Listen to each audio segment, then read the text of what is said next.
Well, welcome and good morning to all of you. Welcome to the Metro East Unitarian Universalist congregation, and greetings to those watching the service remotely. This is a welcoming religious community, and we are so very glad that you're all here. I'm Ian Reed. My pronouns are he, him. While I'm a new member, relatively new member at this congregation, I grew up a Unitarian Universalist, and in fact, I'm the grandson of a retired Unitarian Universalist minister. The Metro East Unitarian Universalist congregation is a small congregation located in Glen Carbon, Illinois, spiritually led by the Reverend Dr. Claudia Hall. We also gratefully share sacred space with the Edwardville Masonic Lodge. Our mission drives us to live our values, outward reaching, yet inward seeking. We are creating and nurturing an intentional community that values acceptance, social justice, and the embodiment of UU principles. Come, let us question together. I'm so glad you are here, whether in the sanctuary or online.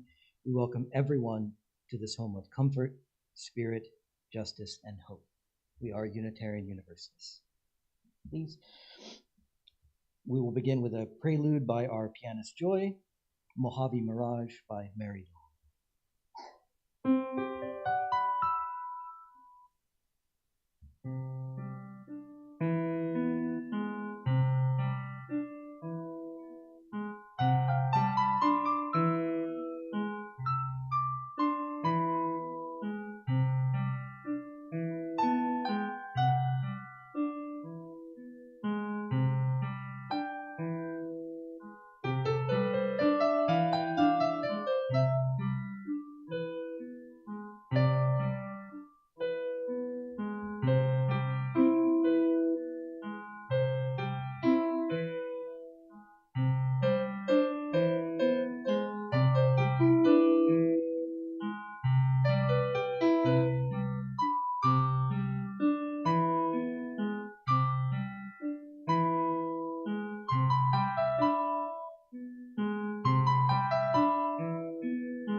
An important ritual in the Unitarian Universalist faith is the lighting of our chalice. Unitarian Universalists have many different interpretations of this flaming chalice, including the light of reason, the warmth of community, and the flame of hope. As an expression of leadership in this community, the children will be selecting someone each week to light our chalice. They approach you, please say yes if you are able, and help them build their leadership skills as the next generation of Unitarian Universalists. If you're watching elsewhere and have a chalice or a candle, please light it now as we all join in saying the unison words projected on the screen. Do we have a volunteer to light the chalice? Come on.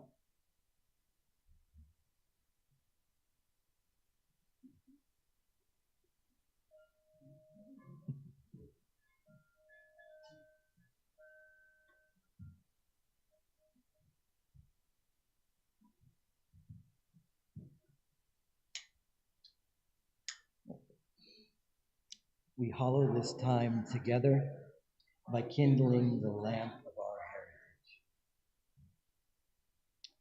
Our opening prayer comes from the Buddhist monk and activist Thich Nhat Hanh from his book Teachings on Love. Through my love for you, I want to express my love for the whole cosmos, the whole humanity, and all beings. By living with you, I want to learn to love everyone and all species. If I succeed in loving you, I will be able to love everyone and all species on earth. This is the real message of love. Please join with me as we sing our first hymn, number 148, Let Freedom Span Both East and West.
My sermon today will focus on many of the principles that we hold dear in Unitarian Universalism, but in particular, I think it highlights the first and second principles well. I will focus on how we can strive to respect the inherent worth of all beings and strive for justice, compassion, and equity, even dealing with people that we have disagreements with, that we have difficult relationships with, where this kind of love and care might be a struggle for us. As part of our weekly worship service, we take time for the expression of joys, concerns, or sorrows. Here in our new home is a place where we can share the things that weigh us down, that fill us with joy, and where those who love us surround us in good times and in turmoil. If you would like to recognize a joy, a sorrow, or a milestone, you can come forward and place a stone or several stones in the water bowl to represent your joys and sorrows. These stones are at the front, right here. Please follow the direction. Please move back to forward. You may begin by choosing a stone and place it in the water, a symbol of what you carry in your heart. Let us be in a spirit of prayer and meditation.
And before we sing our children out to Ari, I do have a short story to offer.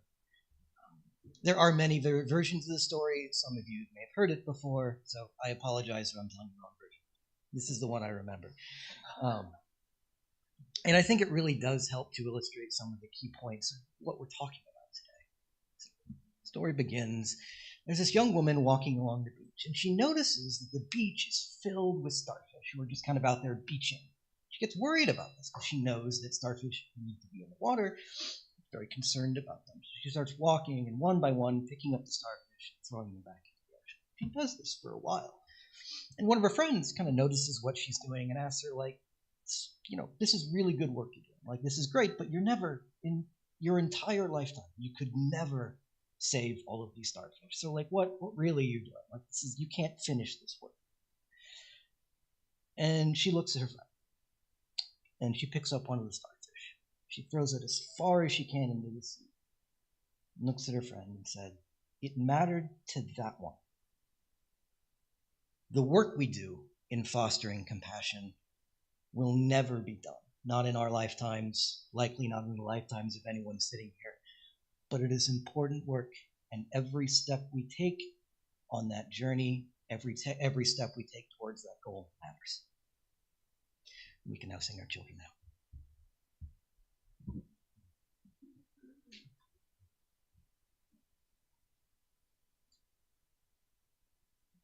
Mm-hmm.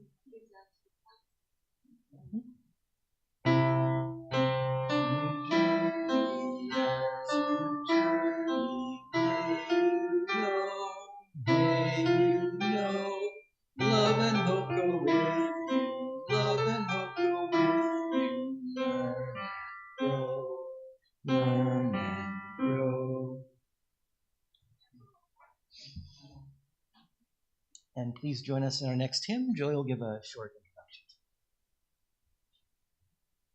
So the next hymn, you should have some teal hymnals around you, or they might be at the end or at the.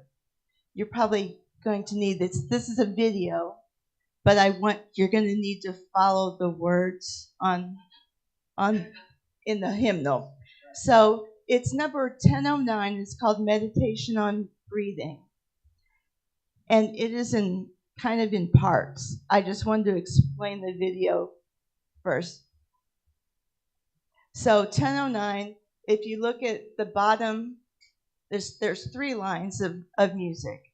You're going to see drone. And that's what that's going to start with. It's just going to be breathe in, breathe out. And it's going to go there. And you can follow that if you want. You can do that. The next line that's going to come in is the melody line. And you can go ahead and follow that if you want. If I breathe in, I'll breathe in peace.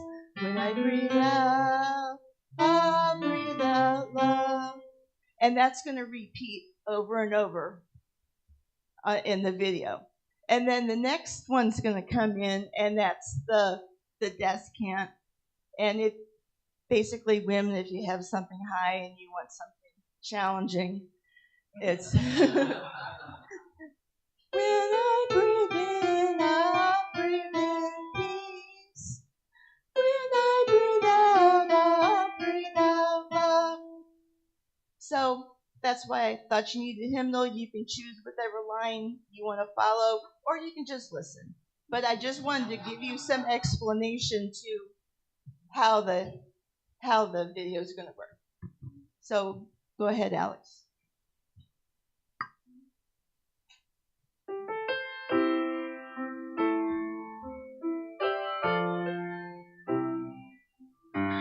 Breathe in, breathe out, breathe in, breathe out, breathe in, breathe out, breathe in, breathe out, breathe in.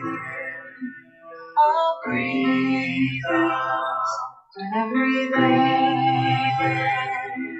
I'll breathe out.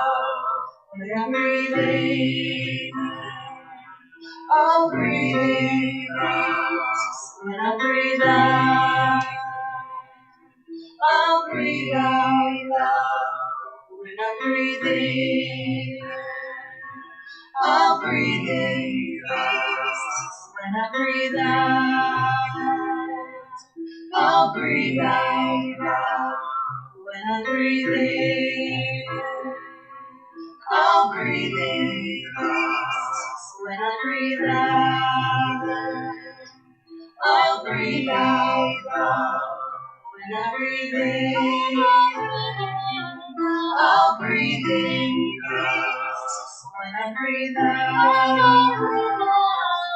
I'll breathe out loud. When I breathe in, I'll breathe in peace. When I breathe out, I'll breathe out loud. When I breathe in, I'll breathe in peace.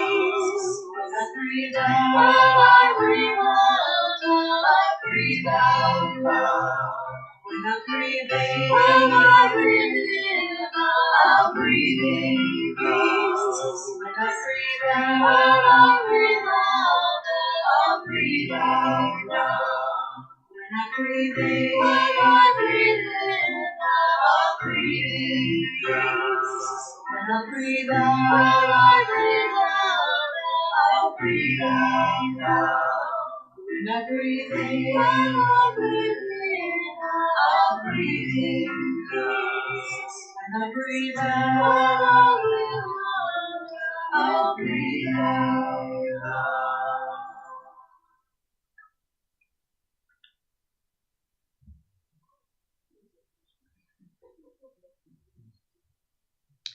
Our reading today is from Thich Nhat Hanh. Interbeing is the understanding that nothing exists separately from anything else. We are all interconnected. By taking care of another person, you take care of yourself. By taking care of yourself, you take care of the other person. Happiness and safety are not individual matters. If you suffer, I suffer. If you are not safe, I am not safe. There is no way for me to be truly happy if you are suffering. If you can smile, I can smile too. The understanding of interbeing is very important. It helps us remove the illusion of loneliness and transform the anger that comes from the feeling of separation. This message by Thich Nhat Hanh is striking for a few reasons. On a base level, this is one way to explain a key concept in Buddhist teaching that I think shares a lot in common with our values as Unitarian Universalists. There's various ways to translate this. Most commonly, it's called dependent origination. This is the idea that we do not exist as a grouping of distinct, separate individuals. Everything is a product of an endless chain of causes and will serve as a cause for an endless series of future events. We are all connected. We are all interrelated. Nothing is separate. The other way this is striking is that this concept of interbeing serves as a cornerstone for social justice work in many forms of Buddhism, including the form pioneered by Thich Nhat Hanh, referred to as engaged Buddhism. Within this, we seek to use Buddhist insights like interbeing, like this sense of universal compassion. If you are not happy, I am not happy, as a way to heal and transform the world. This concept of interbeing also has deep relevance, in my opinion, to Unitarian Universalism. Enshrined in our 7 principles is an acknowledgement that we are all part of the interdependent web of existence, which deserves our respect and care, reaffirming how we are intimately tied not only to each other, but to the world at large. We are connected with each other, with everybody, and we depend on each other. We depend on everybody. This interconnection creates powerful moral callings for us. We are all interconnected, interdependent, so we should respect the inherent worth and dignity of every person and strive for justice, equity, and compassion in human relations. And I think a lot of us, particularly in this congregation, were drawn to Unitarian Universalism because of these moral callings, because of how strongly Unitarian Universalist communities have fought for social justice, environmentalism, a whole range of causes geared towards making the world a better and more equitable place, continuing to strive for a better world, for a better future for us all. However, there are ways that this moral calling feels uncomfortable. Being that connected, dependent, intermeshed with everyone means everyone. We have the same basic connection to those we hate, to those we view as our enemies, who we might even call evil or dangerous, as we do with our friends and family and loved ones. Breaking down those barriers of separateness is easy when we have a positive relationship with the person on the other side. In our communities, might feel natural to us to get behind and support those we agree with, who we share values with. Might feel kind of easy. Doing the opposite is where things get difficult. It is incredibly hard work trying to foster that deep sense of connection, that deep sense of compassion, that deep sense of love and care for those that we don't have great relationships with, for those whose ideas we might disagree with, or even that we might find dangerous, problematic.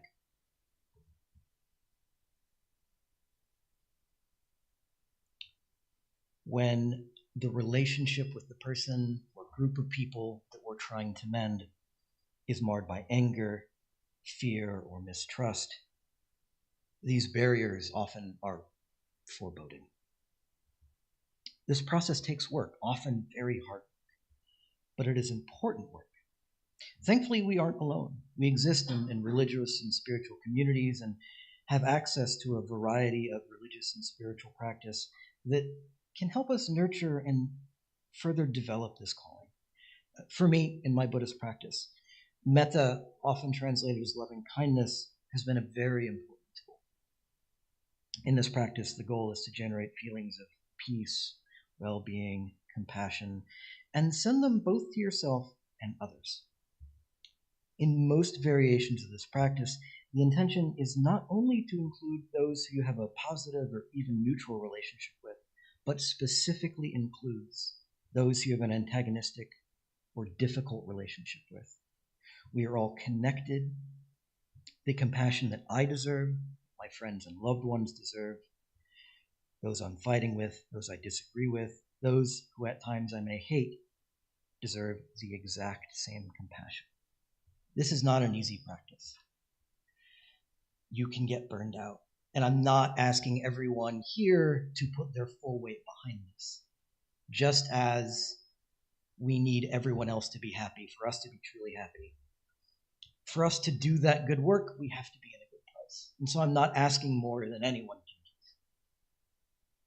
It's why I mentioned the story of the starfish. It's not doing everything. It's not about breaking down all of those barriers all at once. It's about making a sincere effort in whatever way you can and whatever way you feel comfortable with to try. We are all connected. This is not an easy practice. It is hard. It is emotionally exhausting at times, but it is important.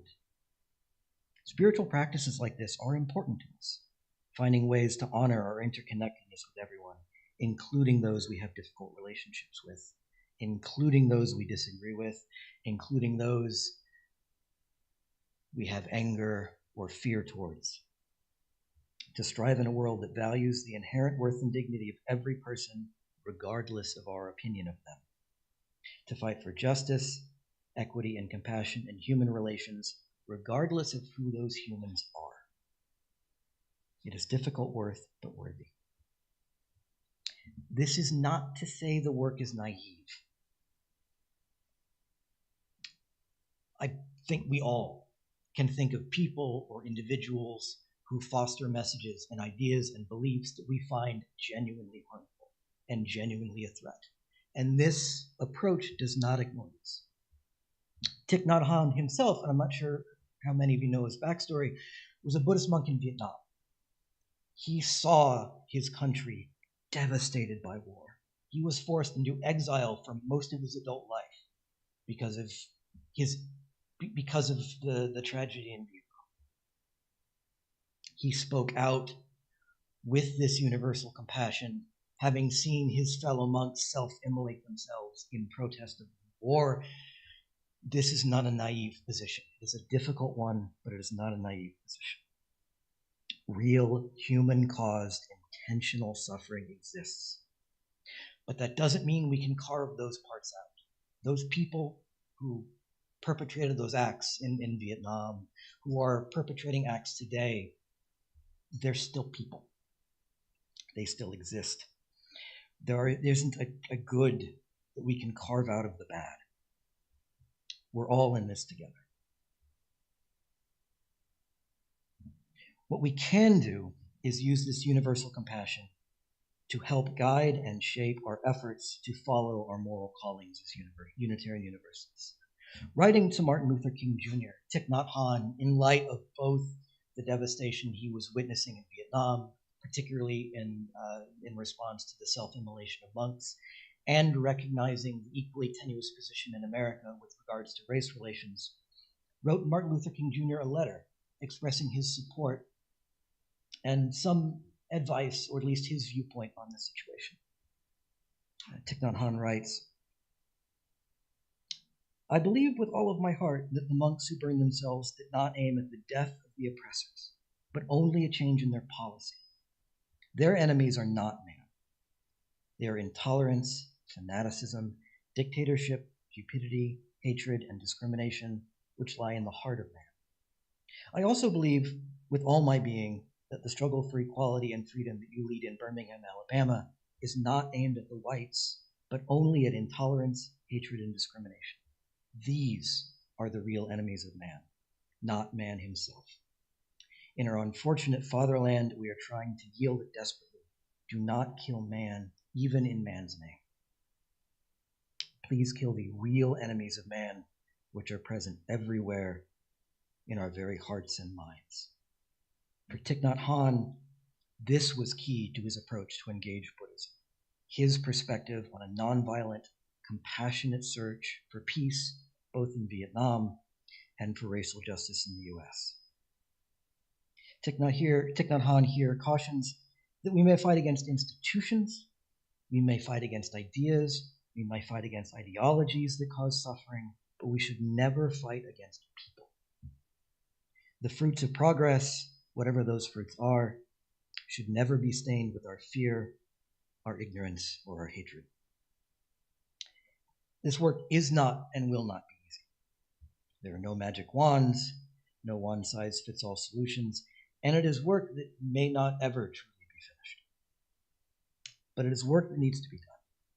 Everything is connected. A better world for one means a better world for all. All are holy. All are sacred. All are bodhisattvas. We are all part of the interdependent web of existence. We all deserve justice, equality, and compassion. We all have inherent worth and dignity. Please join us in our next hymn, number 124, Be That Guy.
As the offering basket is passed around, I offer the gentle reminder that this community of faith is supported only by your giving.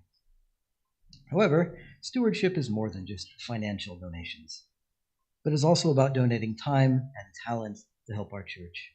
If you can't write a check, please help our church survive and thrive by offering your time to help make coffee, bring snacks, serve as an usher, serve on one of our many committees, or helping with worship on occasion. Please donate as you can with your time, talent, and or treasure. All are needed for our church to prosper. You may also mail your financial gift to First Unitarian Church, Post Office Box 494 in Alton, Please continue to make your checks out to the First Unitarian Church until we officially and legally change our name after the sale of the building. Or you can give electronically through the Givelify or PayPal links that are displayed on the screen and on the church's webpage. If you're willing to donate your time and talent, please contact a board member and let us know what you would like to do and what you can do to help. Give what you will, what you are able, for you are generous people.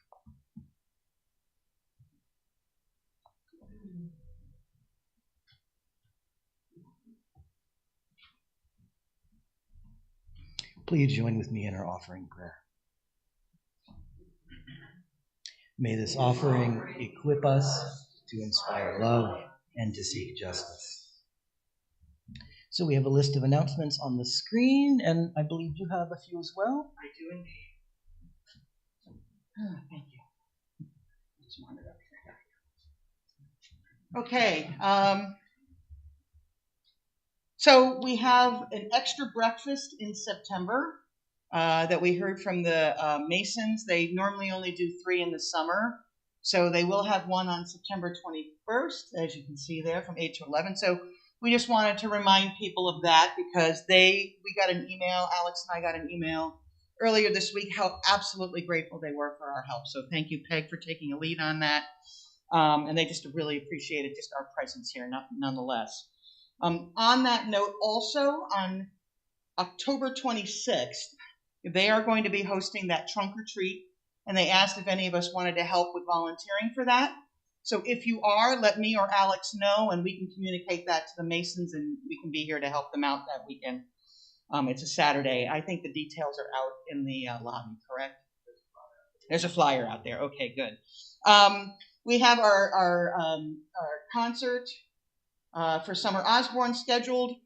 Please buy your tickets in advance. There are only 100 seats, and once those go, there is no more space because that's a fire hazard. You don't want to be violating any fire hazard laws. So there's that. Please RSVP to Sayer or myself regarding if you want to come out for the day to Bergfried on that Saturday. If you want to do some primitive camping Saturday night, let us know as well. But we'll assume we'll see you out there on the 21st. One more thing that we're adding to the list is, sorry, let me turn this on here for a second. One more thing that we're adding to the list is a postcard writing campaign. We finally got that worked out with Dee and John Herndon on October 23rd, which I believe is going to be a Wednesday evening. We are going to be doing a potluck postcard writing thingamabobber here. I need 2 or 3 more people to reach out to the Moms Rising group, and I think the post is in UU Friends, but I can provide it for you if you need it, to order a packet of 100 postcards. They will only give us 100 at a time, but if we want to have a nice group of people to do this, obviously each one of us is going to have a hard time writing 100, but if each of us can do 25 or 30 or 40, maybe even 50, that would be helpful. So we welcome anybody who wants to join us. If you can call and order postcards, and also invite your friends. If you've got somebody in the community that may not want to necessarily join the church but want to do something, as Kamala Harris said, this is a way to do things. So thank you very much. That's it.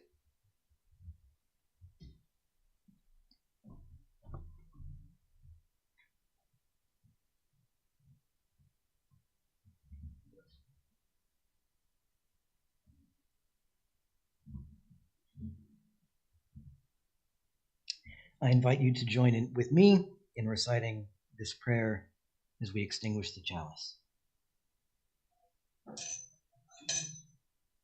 Light of truth,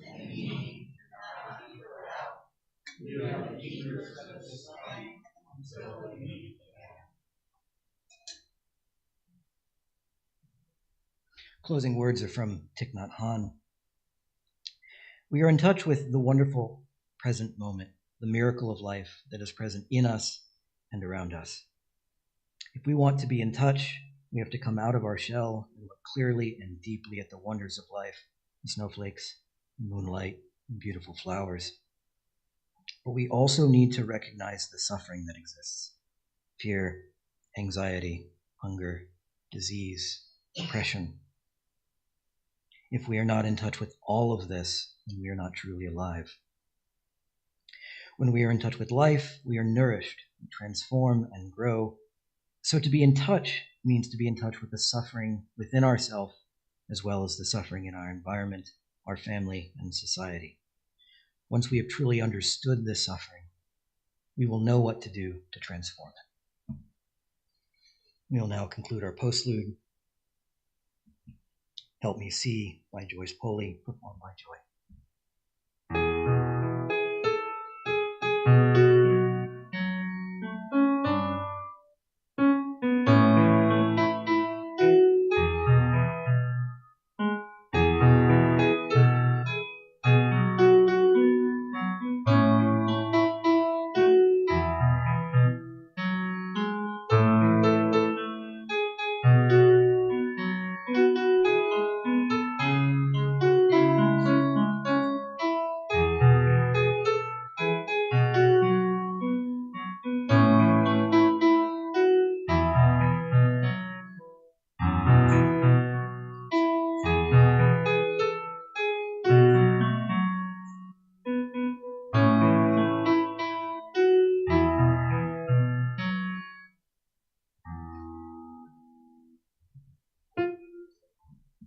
Thank you all.